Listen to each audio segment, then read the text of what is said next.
What ho chaps, I'm Magical Mike and I'd like to ask and answer a few questions about the Guardian elite specialization, the Willbender. Hopefully I can explain quickly what it does, how it does that thing, and most importantly how it feels, and is it fun to play. And if you like the video then do please leave a like and consider subscribing, thanks. First up, let's see what ArenaNet thinks the Willbender is all about. Then I'll take it through some dragon response missions, some strikes and some open world mobs.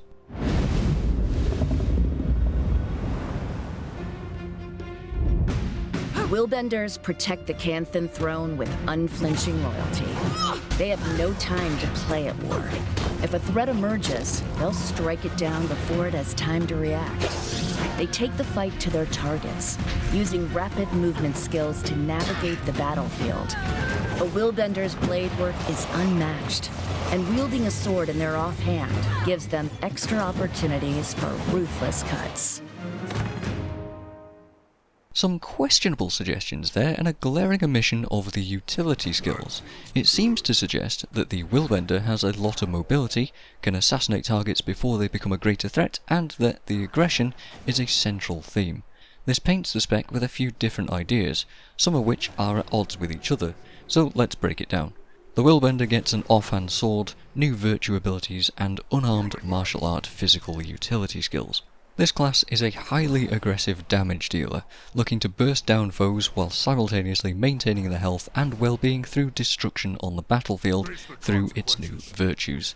It plays somewhat similarly to a core Guardian, but much more selfishly, relying on staying as aggressive as possible to sustain itself.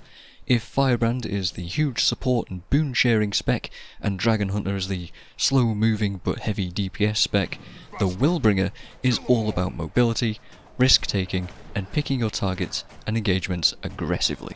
The offhand sword has a couple of skills that will help you get in and do some damage. Skill 5 is a dash, followed by a short shadow step to the target to keep you sticking to it, and getting some benefit from a particular trait too. Skill 4 is a single slice, followed by a double hit with your weapons, supposedly dealing heavy damage, but not really feeling like it did in practice. I wasn't very impressed with the offhand sword, to be honest. It doesn't give us much for PvE, it can be easily avoided in PvP, and it felt slow and clunky overall. I think this weapon needs some quickness or animation smoothing to help it out, and probably some kind of quality of life too. Otherwise we'll be sticking to the offhand focus instead, to help with the virtue mechanics and for that sweet block. Next up we've got the utility skills for the Willbreaker, physicals. We've previously seen these on the Warrior, and the Daredevil spec for Thief, and these new ones are going to feel quite familiar.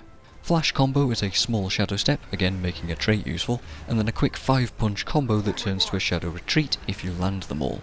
Whirling Light is this super flashy flying spinning kick, which lands a number of hits too and tracks the target. I love the animation on this skill, it's great, and this one in particular had me wanting the Willbender to lean further into this aspect of the monk playstyle. We get a super fast stun on heal crack, a stun break evade, blind, and then leap back in with a daze in there too called Roiling Light, that skill is stacked by the way, and the elite is a hefty smash into the ground with a lengthy knockdown on the target, and a knockback on everything else. I loved the look of this skill as well, but in practice it was also suffering from being extremely slow, which is fair enough for how big of a crowd controller it was. However, I don't think that the Willbanger needs to venture into crowd control as well as everything else that it can do. The heal skill is a classic reference to a Guild Wars 1 monk skill, Traversal of Fortune. It's a lot like how Spellbreaker's full counter works. This skill will absorb any single hit of damage and heal a significant amount more than if it didn't receive a hit during that time. This thing can absorb instant kill effects. It is very, very potent.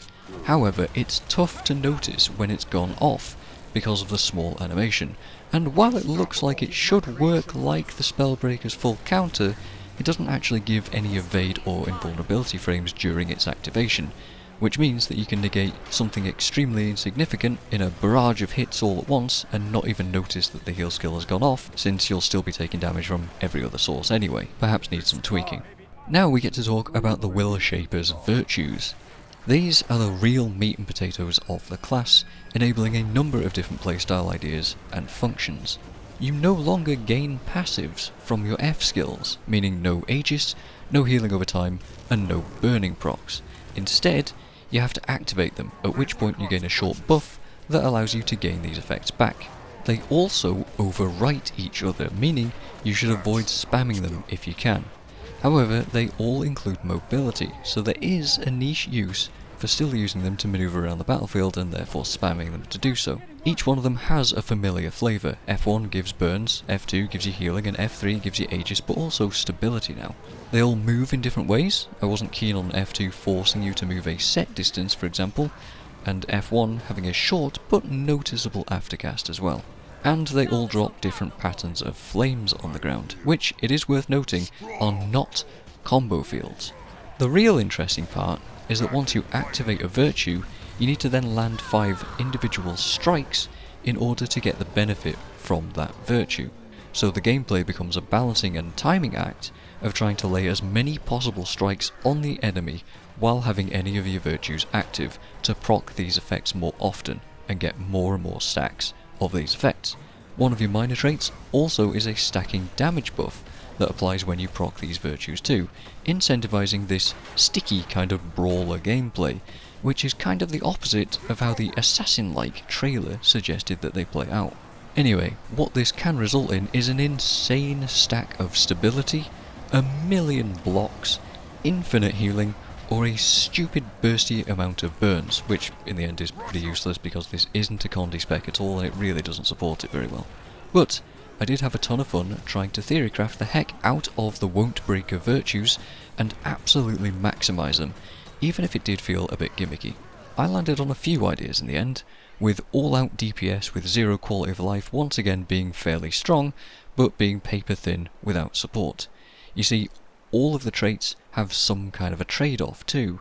You lose toughness to gain power, lose healing to gain alacrity, lose Aegis application to gain something else, lose outgoing healing to gain self-healing, stuff like that. This spec has a lot of these kind of choices built into the traits, which can be compelling, but a lot of the time felt like there was really only one clear choice. Optional Adept, then middle for Master and Grandmaster.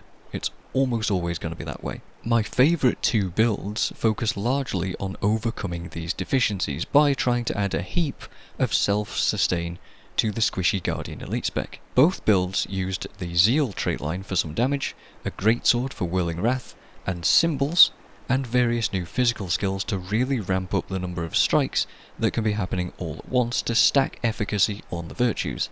Between the sword, the greatsword, honour and zeal lines, the self-sustain build focused on healing could have 4 symbols on the ground at once, plus your Willbender flames, all ticking damage, adding vulnerability, pulsing boons, and healing through the Writ of Persistence trait. I think this build overall was the better of the 2 gimmicks that I came up with, just being generally more stable and able to fight through enemies more easily. It's also worth mentioning that the more enemies that you engage, the more strikes you do, proccing the Willbender's virtues more often, which adds to that brawler kind of playstyle. So during DRMs and against a pile of Flame Djinn, the healing build was a hell of a lot easier to play. However, I think I actually had more fun on the Valor variant. Both builds used Mystic Rebuke to deal extra damage packets on Aegis blocks, further increasing the virtue benefits. The Valor build's goal was to increase the overall uptime on Aegis and that Mystic Rebuke, just to see how far I could push it. The big trait here was Tenacious Defense, which meant that my F3 recharge would chunk down dramatically if I set it up in a brawl, and it was pretty awesome to see tons of packets of Mystic Rebuke damage all fueling the next virtue of Courage to go in again with. This build also had a lot more might access, because every time you block you gain might, thanks to one of the traits, but it felt like I was playing on a knife edge all the time, relying entirely on getting enough blocks to then gain access to more blocks to stay alive. It did also have a ton of fury and resolution uptime through Wrathful Spirit, but in Berserker gear it felt really sketchy to see my health yo-yoing up and down a lot, so I maybe recommend Marauder gear or just a more stable build. If you didn't catch it, check the insane amount of numbers popping all over the screen for healing, damage and blocking when using any of these builds, particularly in the strike mission footage. I love the Guardian, and I love both of its previous elite specs. Firebrand is surely going to be hard to give up, but if you want an entirely different style of play, then the Blue Thief could possibly be what you're looking for. It's got mobility, it's got pretty decent damage, fisticuffs, blue fire, heavy armour, some gimmicky builds, selfish traits, and an offhand sword, if you're into that. And like I said in the Firebrand video, I'm not big into books anyway, so who needs the virtue tomes? Sounds like fun.